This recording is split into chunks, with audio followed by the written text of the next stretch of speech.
ఇలా మలుపు మలుపుకి మీద పడినచో వాహనం నడిపేవారికి దృష్టి భంగం కలుగుతుంది, ప్రమాదము జరుగును.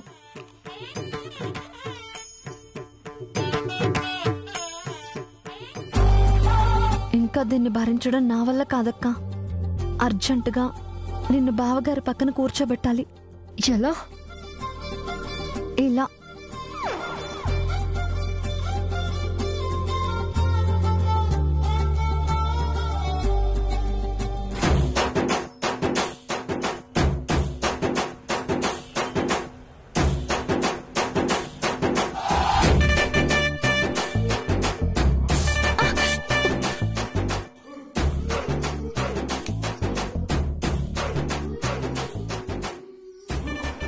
ఏమైంది?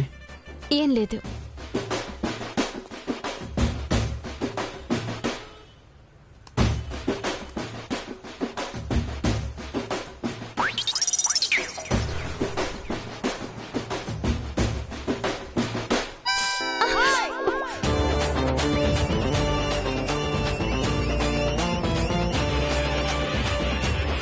ఏమైందమ్మా?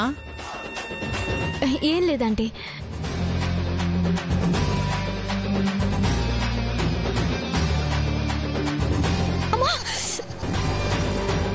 ఏమైంది? ఏదో గుచ్చుకుంటుందండి.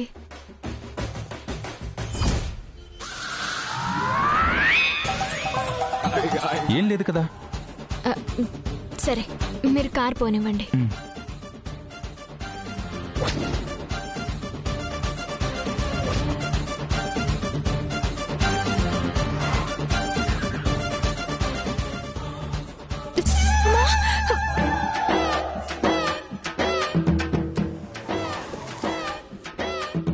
మళ్ళీ ఏమైంది?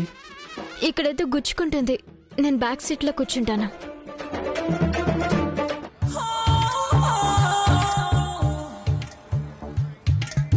గుడికి వెళ్తా అబ్బాయి పక్కన కూర్చోకుండా వెనక్కొస్తానంటవేందమ్మా? లేదాంటీ, ఇక్కడైతే గుచ్చుకుంటుంది, కూర్చోలేకపోతున్నాను.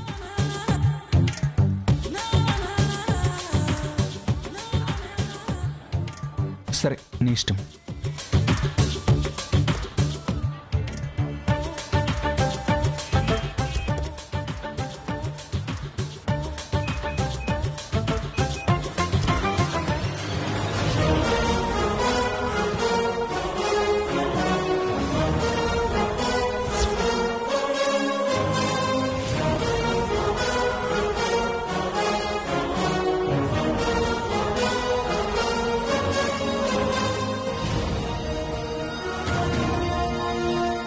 బావగారు, ఒక క్షణం కారు నిలిపెదరా? నీకు కూడా ఏమన్నా గుచ్చుతాందా ఏంది? లేదు, నేను బావగారి పక్క సీట్లో కూర్చున్నదను. ఆడ ఏదో గుచ్చుతాందని పల్లవి వెనక్కొస్తే నువ్వు ఎట్లా కూర్చుంటావు? కరెక్ట్ అత్తయ్యా. గుచ్చుట మాట అటుంచితే బావగారి పక్కన ఎలా కూర్చుంటావు? ఇక్కడే కూర్చో. మీరు పోనివ్వండి బావగారు. ఆగండి బావగారు. అదేంటి చెల్లి, బావగారు ఒక్కరే ముందు కూర్చుని వాహనము నడిపితే చూసేవారికి ఆయన డ్రైవర్ లాగా కనిపించరా? ఇది పాయింటే, కానీ నువ్వు మాత్రం వద్దు. పోనీ నువ్వు పోయి కూర్చునుము. నాకిక్కడే బాగున్నది. మరి నువ్వు వెళ్ళక నన్ను వెళ్ళనివ్వక బావగారిని డ్రైవర్ని చేద్దామని ఆలోచిస్తున్నావా ఏంటి? బావగారు, నేను మీ పక్కన ఆసనములో కూర్చున్నటకు మీకు ఏ అభ్యంతరమూ లేదు కదా? నాకేం ప్రాబ్లం లేదు. ఎవరు కూర్చుంటే ఏముంది? బావగారికి అభ్యంతరం లేదు, నాకు అభ్యంతరం లేదు. మధ్యలో నీకొచ్చిన అభ్యంతరం ఏమిటి? నేను పోయి కూర్చునేదను.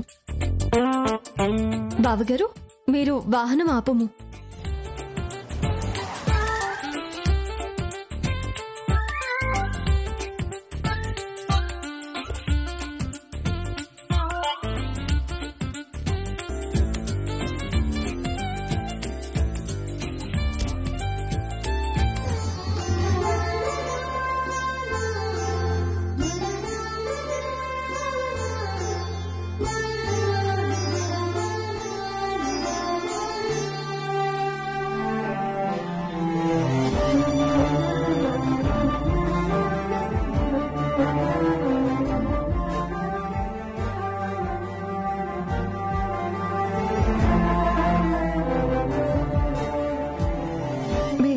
ఎప్పటికీ ఇలాగే పక్క పక్కన సంతోషంగా ఉండాలి బావా.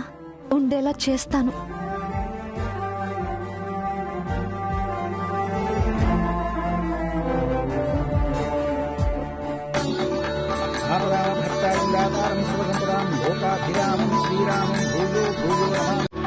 శ్రీరామ రామ రామేతి రమే రామే మనోరమే సహస్రనామ తత్తుల్యం రామనామ వరామని.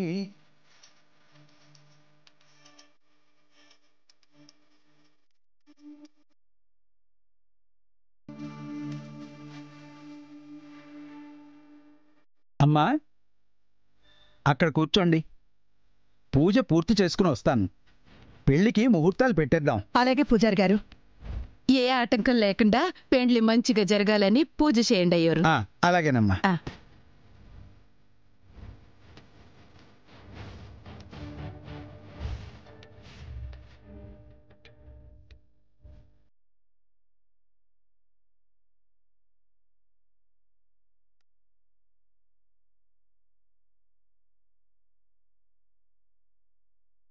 ఏమైందక్కా?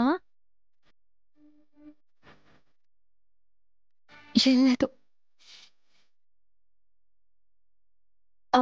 బావగారి పక్కన కూర్చుని వచ్చానని హుషారుగానే ఉన్నావు కదా, ఇంతలోనే డల్ అయిపోయావేంటి? ఈ అమ్మవారు చాలా మహిమగలది. ఇక్కడ పెళ్లికి ముహూర్తం పెట్టిస్తే తప్పకుండా జరిగిపోతుందంటారు. కారులో అంటే పక్కన కూర్చోపెట్టగలిగావు కానీ ముహూర్తం పెట్టకుండా ఆపగలవా? పెట్టినా ఆయన పేరు పక్కన నా పేరు వచ్చేలా చేయగలవా? అక్క, అన్నీ అవే జరుగుతాయి. నువ్వు ఆ దేవుడి మీద భారం వేసి ధైర్యంగా ఉండు. ఎలా జరుగుతుంది? నేనంటే అసలు ఇక్కడ ఎవరికి పడదు. అందరినీ ఎలా ఒప్పించాలనుకుంటున్నావు? అసలు ఈ నమ్మకం ఏంటి? నువ్వు అలా మారతావని నువ్వు కూడా ఊహించుండవు కదక్కా. కానీ నేను నమ్మా. మారావు కదా. దేన్నైనా మనస్ఫూర్తిగా నమ్మాలి. అందుకోసం ప్రయత్నించాలక్కా. తప్పకుండా జరిగి తీరుతుంది. పోనీ నా మీద నమ్మకం ఉంది కదా, అదే నమ్మకం మీద ఉండక్కా. నేను చూసుకుంటాను. రా చెప్తాను.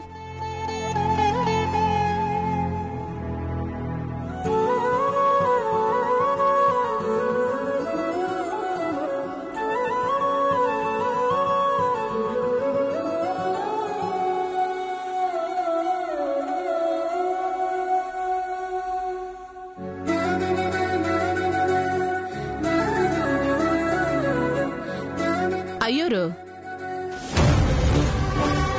ఎంతసేపు అలా లెక్కలేస్తావు? గమ్మును ముహూర్తం పెట్టు. ఈగో ఈ రోజైనా పర్వాలే, అమ్మాయి అబ్బాయి ఈడ్నే ఉండారు. గీండే తాళి కట్టించి తీసుకుపోతాం.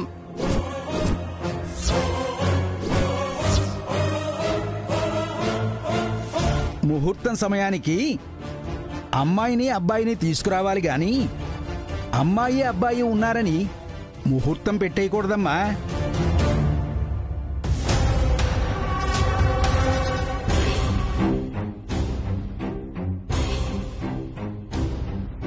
వాళ్ళకి పెళ్లి ముహూర్తం కాదు, ఎవడికి తద్దినానికి ముహూర్తం పెట్టాలి. అప్పుడు గాని దరిద్రం పోదు. అయినా ప్రస్తుతానికి నేను జాతకాలు మాత్రమే చూస్తున్నాను. ముహూర్తం పెట్టడానికి మునుపు పాటించాల్సిన ఆచారం ఇక్కడ ఒకటి ఉన్నది.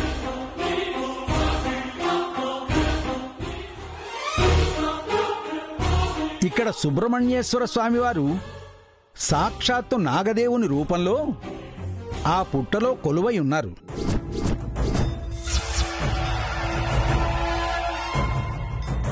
అమ్మాయి అబ్బాయి ఆ పుట్ట చుట్టూ 3 ప్రదక్షిణాలు చేసి రావాలి. ఆ తర్వాతే ముహూర్తాలు పెట్టడం జరుగుతుంది.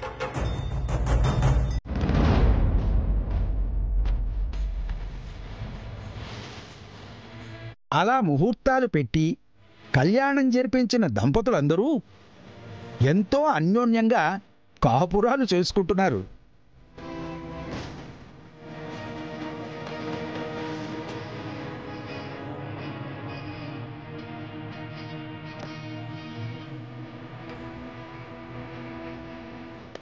దాందే ఉంది పూజారి గారు. ఇప్పుడే వెళ్ళి ప్రదక్షిణలు పూర్తి చేసి వస్తారు.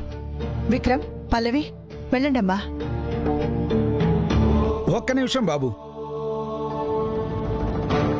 అమ్మా వేదవతి, వివాహ బంధం అంటేనే నమ్మకం. ఒకరి మీద ఒకరికి నమ్మకం ఉండాలమ్మా. ఒకరి దగ్గర మరొకరికి ఎలాంటి దాపరికాలు ఉండకూడదు. అందుకని ప్రదక్షిణాలు చేసే ముందు ఒకరి గురించి మరొకరికి పూర్తిగా తెలియాలమ్మా. గట్లాంటి దాపరికాలు ఏవి లేవయ్యోరు. అమ్మాయి గురించి అబ్బాయి కెరికే, అబ్బాయి గురించి అమ్మాయి కెరికే.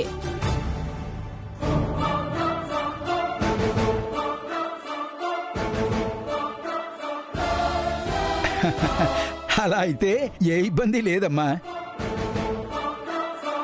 ఒకవేళ ఏమైనా విషయాలు కావాలని చెప్పకుండా దాస్తే అప్పుడేం జరుగుతుంది పూజారి గారు? ఏం జరుగుతుందా? ఎంత అమాయకంగా అడుగుతున్నావమ్మా. సుబ్రహ్మణ్య స్వామి ఎంత సత్యమైన దేవుడో తెలుసు కదా. పైగా నాగదేవుని రూపంలో ఉన్నాడు. ఎవరైనా సత్యాన్ని దాచాలని ప్రయత్నించి ఆయన చుట్టూ ప్రదక్షిణాలు చేశారే అనుకో, 3 ప్రదక్షిణాలు పూర్తి చేసేలోగా పుట్టలోంచి బయటకొచ్చి కాటేసిపోతాడు.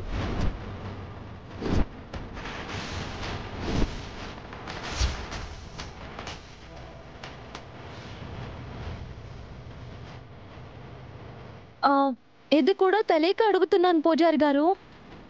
ఒకవేళ ఎవరైనా తప్పులు చేసేవారు, పాపాలు చేసేవారు ప్రదక్షిణలు చేస్తే? అలాంటి వాళ్ళైతే మొదటి ప్రదక్షిణం చేసే లోపలే నెత్తురు కక్కుకుని చేస్తారు.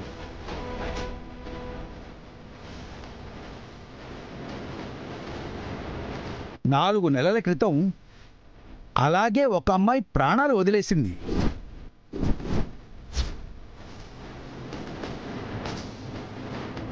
మా అబ్బాయి విషయంలో భయపడాల్సిన అవసరం లేదు పంతులు గారు.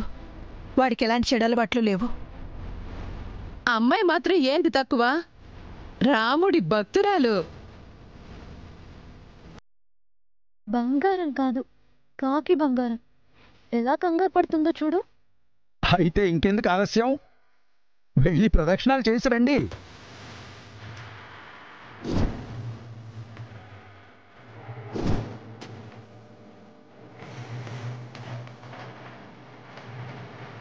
ఇంకో ముఖ్యమైన విషయం, అబ్బాయి కళ్ళు మూసుకోవాలి, అమ్మాయి అబ్బాయి చెయ్యి పట్టుకుని నడవాలి. పొరపాటున కూడా ప్రదక్షిణాలు పూర్తి చేసే వరకు అబ్బాయి కళ్ళు తెరవకూడదు. అర్థమైంది కదా? ఇప్పుడు వెళ్ళండి.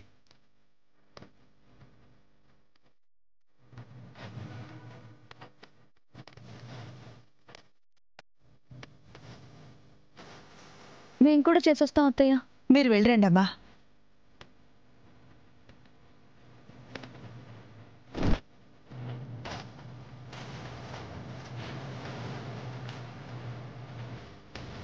చెల్లి, అయితే ఇప్పుడు మనందరినీ పాము కాటేస్తుందా? అదేంటి? పంతులు గారు పాపాలు చేసిన వాళ్ళని, నిజాలు దాచిపెట్టిన వాళ్ళని పాము కాటేస్తుందని చెప్పారు కదా. నేను చేసినవన్నీ పాపాలే కదా, మరెందుకు కాటేదంటున్నావు?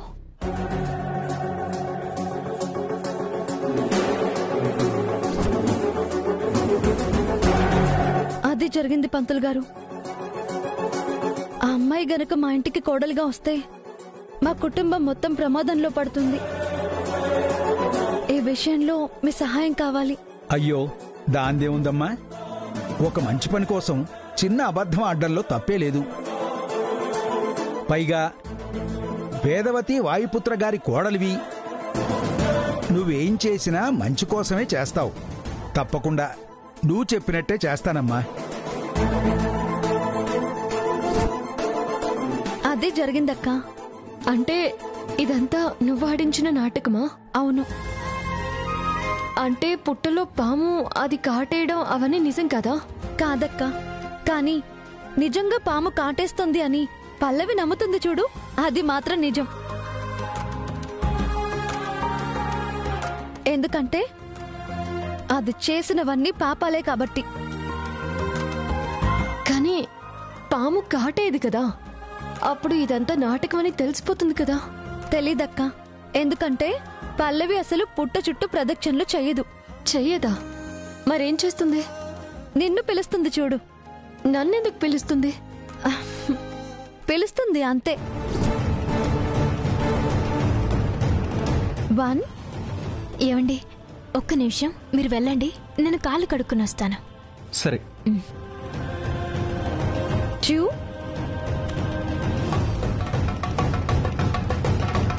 3 స్వాతి,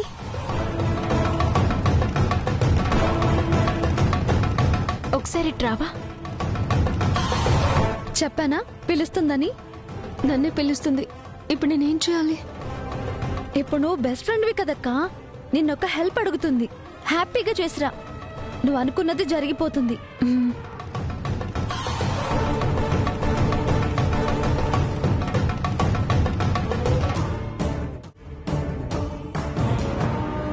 ఏంటి పల్లవి? అదే పూజారి గారు ఏమన్నారో నువ్వు విన్నావు కదా, ప్రదక్షిణాలు చేస్తే పాము కాటేస్తుంది. నిన్నెందుకు కాటేస్తుంది? నువ్వు చాలా మంచిదానివి కదా. మంచిదాన్నే, కానీ సిగరెట్ తాగుతున్న విషయం చెప్పకుండా దాచాను కదా, అదే తప్పే కదా. అవును కదా. పోనీ ధూమపానం ఒకటే కాదు, మద్యపానము కూడా అలవాటున్నదాయే. అప్పుడప్పుడు ఎప్పుడో ఒకప్పుడు పాము కాటు వేయడానికి ఆ మాత్రం వాసన సరిపోదు.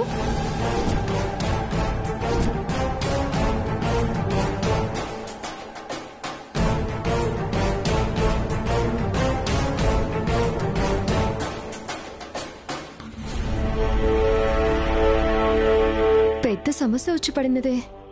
ప్రదక్షిణలు చేసినచో పాము కాటేయను, చేయనిచో నీ మీద అనుమానం వచ్చును. ముందు నుయ్యి వెనక గొయ్యి అయినది పరిస్థితి. ఏమి చేయదు? నువ్వే నన్ను కాపాడాలి స్వాతి. నేనా? నేనేమి చేయగలను? నా బదులు నువ్వు ప్రదక్షిణాలు చేయాలి.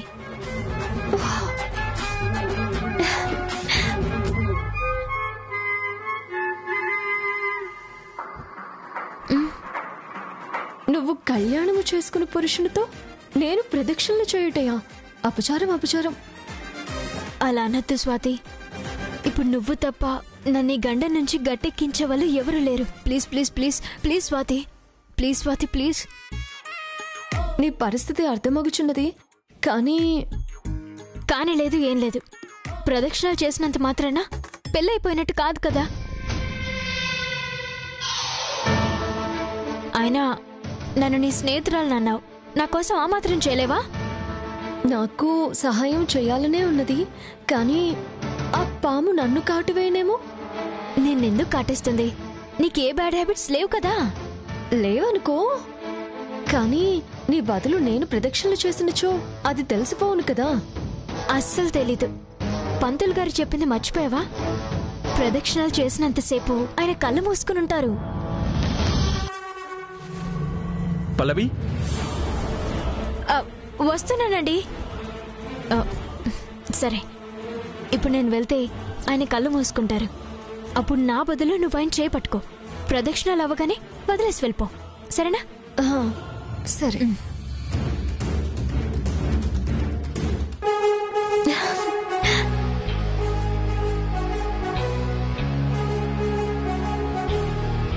ఏంటక్క, అంతా ఓకేనా? నీ ప్లాన్ అదిరిపోయింది చెల్లి. ఆయనతో నేను ప్రదక్షిణలు చేసేలా చేస్తున్నావు. ఇప్పుడే ఉందక్క, ముందు ముందు చూడు, ఇంకా చాలా ఉంది. వెళ్ళు.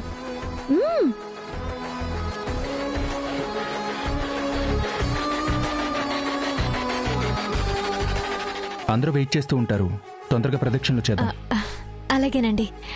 చేయి చాచి కళ్ళు మూసుకోండి.